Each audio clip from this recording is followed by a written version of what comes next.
આમાં મજા નથી આવતી ભાઈ, ગુજરાતી કાઠિયાવાડી વગાડ.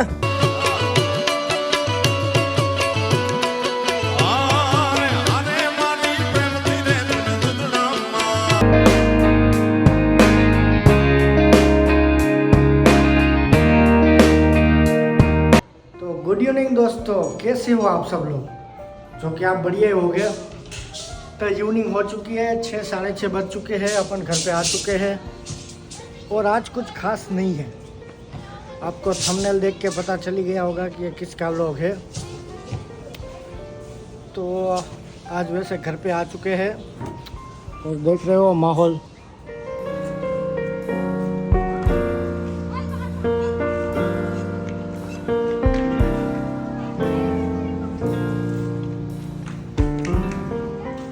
तो आज हमारे घर पे बनने वाला है, अभी आज क्या है, आज थोड़ा है ना गुजराती बोलना पड़ेगा क्योंकि आज है ना गुजराती लोग ज़्यादा आने वाले हैं. आपको आगे दिखाएंगे. तो आज અમે બનાવશું આખી લસણ ડુંગળીનું શાક. હવે તમને એ વસ્તુ ખબર હશે કે નહીં ખબર હોય, હું કહી દઉં.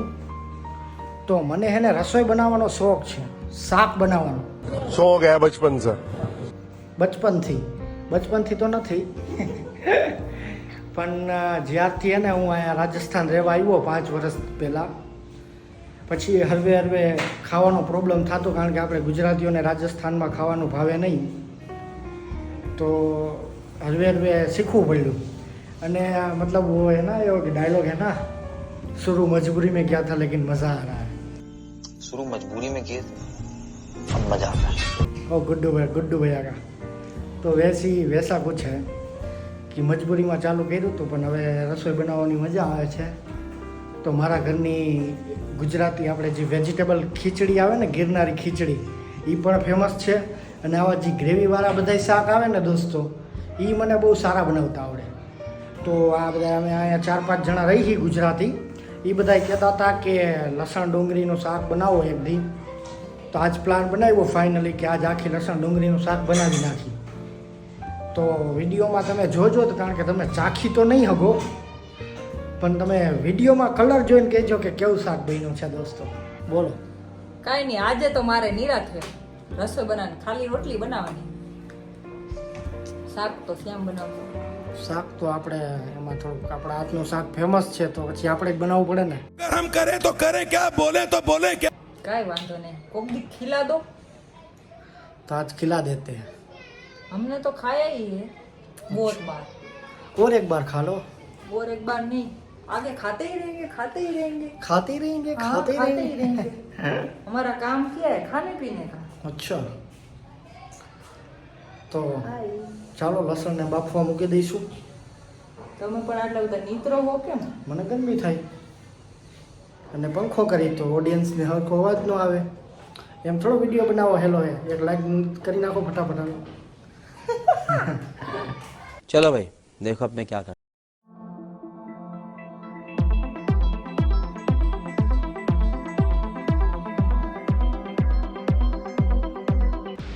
તો મિત્રો, લસણ ડુંગળીનું આખું શાક બનાવવામાં સૌથી પહેલાં આપણે લસણને બાફી લેશું. જેટલા જણા હોય ને એ બધાની 2 કડી, 2 ગાંઠિયા રાખવાના, એટલું લસણ બાફવા મૂકી દેવાનું. તો આપણે સૌથી પહેલાં લસણ બાફવા મૂકી દઈએ. અને દોસ્તો, લસણ જ્યાં સુધી બફાય ત્યાં આપણે બધાય શાકભાજી સુધારી નાખશું. એટલે શ્રુતિ બધાય શાકભાજી સુધારે છે. એમાં ડુંગળી અને ટમેટાની ઝીણી કટકી સુધારવાની, અને આ નાની જે ડુંગળી છે ને એ આખી રાખવાની, અને આદુ અને મરચાં સુધારી નાખવાના, અને લસણની કળીઓ ખોલી નાખવાની. અને પછી આદુ, મરચાં અને લસણની જે કળી છે ને એને મસ્ત પેસ્ટ બનાવી નાખવાની એક.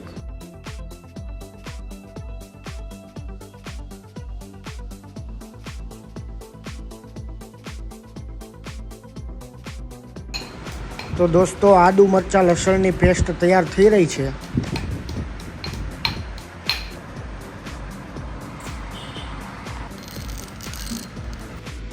અને મગફળીનો ભૂકો આમાં મેઇન વસ્તુ છે, એટલે એ તો ભૂલવાની જ નહીં. તો આપણે મગફળીનો ભૂકો કરી લીધો છે, તમે જોઈ શકો છો. હવે મગફળીનો ભૂકો તૈયાર થઈ જાય ને પછી એમાં જે આપણે લસણની પેસ્ટ બનાવીને મરચાં લસણની પેસ્ટ એ નાખી દેવાની, એમાં થોડુંક લીંબુ નીચવી નાખવાનું અને એમાં થોડોક ચણાનો લોટ નાખવાનો અને થોડુંક પાણી નાખીને મસ્ત હલાવીને આવી પેસ્ટ તૈયાર કરવાની. આના કારણે છે ને બહુ મસ્ત સ્વાદ આવે. તો ત્યાં આપણા લસણ બફાઈ ગયા છે તો એને આપણે કાઢી લઈશું લસણને એક તરફ.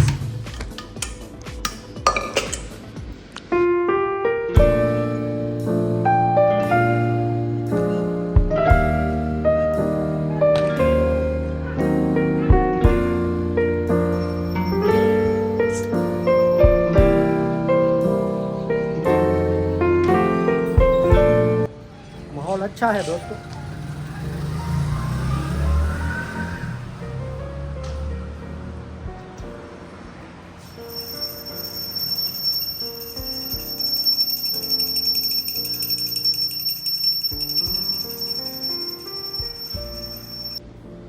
તો દોસ્તો બધી સામગ્રી તૈયાર થઈ ગઈ છે. વચ્ચે 2 મિનિટનો બ્રેક આવ્યો છે. ભગવાનને પૂજા કરવી પણ જરૂરી છે. તો આપણે પાછા આગળ વધશું શાક બનાવવા માટે. સૌથી પહેલાં આપણે તેલ લેવાનું છે અને એમાં જે આપણે જે નાની નાની આખી ડુંગળી હતી ને એને થોડી ફ્રાય કરી નાખવાની, થોડી એવી તરી લેવાની.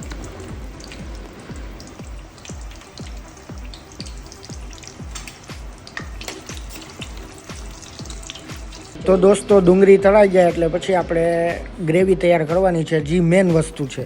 જેટલી સારી ગ્રેવી બનશે એટલો સારો શાકનો સ્વાદ આવશે, કારણ કે આખા લસણમાં, ફોતરાવાળા લસણમાં અને ડુંગળીમાં સ્વાદ નથી હોતો. જે સ્વાદ હોય છે આ ગ્રેવીમાં હોય છે. સમજ રહ્યો? તો આપણે મરચાંની કટકી અને ડુંગળીની ઝીણી કટકી નાખી દઈશું તેલમાં. જ્યાં સુધી બ્રાઉન ન થાય ત્યાં સુધી તેને હલાવશું.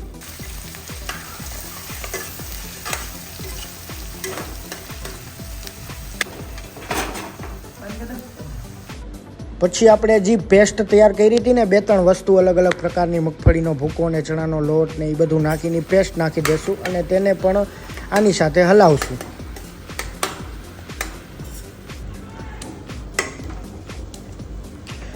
પછી મસ્ત હલાવ્યા બાદ તેમાં પાણી નહીં નાખવાનું, ટમેટાની કટકી નાખવાની, એટલે ટમેટામાંથી પાણી છૂટું પડી જશે એટલે નીચે ચોટશે નહીં. અને આ તૈયાર થયેલી ગ્રેવીમાં આપણે 2-3 ચમચી દહીં નાખી અને મસ્ત એને હલાવી લઈશું.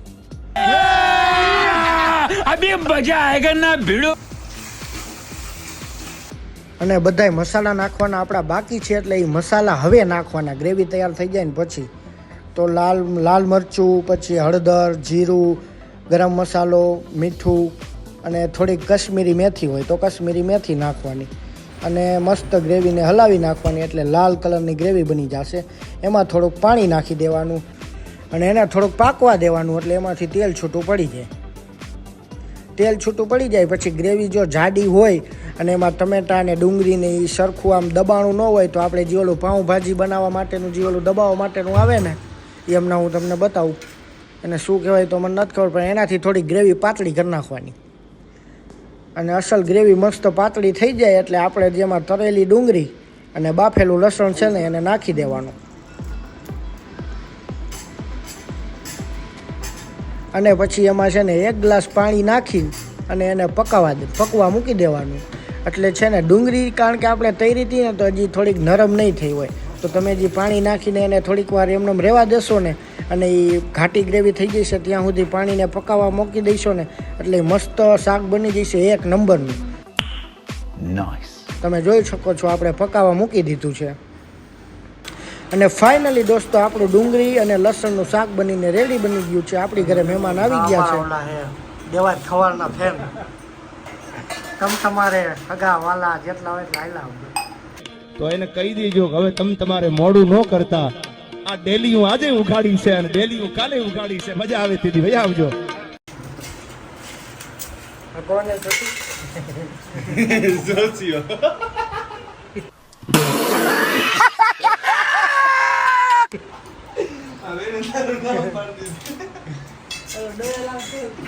તો હાલો આવી જાવ તમે પણ. શાક બની ગયું છે બહુ મસ્તીનું.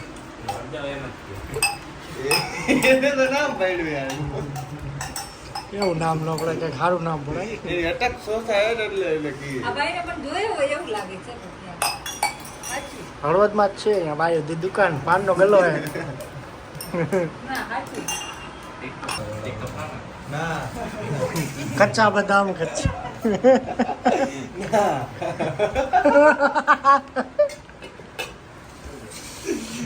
તો દોસ્તો ખરેખર શાક એક નંબર બન્યું છે તો આવી જાવ તમે પણ ખાવા મજા આવી જશે एहे रहा नहीं जाता तड़प ही ऐसी है ना नहीं सुके કીધું હાલ મારી પાસે રૂપિયો પડ્યો મેં કીધું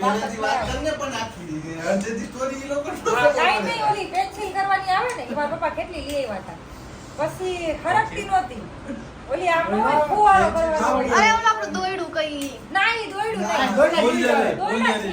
મોટી ફૂલઝડી આવે એ પાખી સ્ટીક તો ઈ હે ને એમાં ઓલું અંદર આવે ને, ઈ ખરાબ હતી મેં યસ ને કીધું હાલ આપણે જઈ દારૂ ભેગું કરીએ.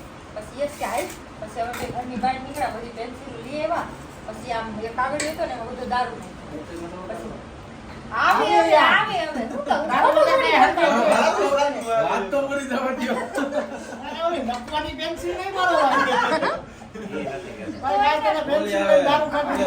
રૂપિયાની વાકસ લઈ આવી ત્યારે પીપળી રહેતા પછી વાકસ લઈને પછી હું આમ જોઈ હતી યસ આપેટ હતો ને આમ કાગળિયો રાખ્યો પછી નહીં યસને ખબર હતી કે આમાં બાકસની હરી રાખી તો હરખ મને એમ કે ખાલી આવો થઈ છે એમ જાજુ એમ તો એવી નતો યસ તો હરી રાખીને ભાગ્યો હું આમને મરી ગઈ તે બધું મારા મોઢા ઉપર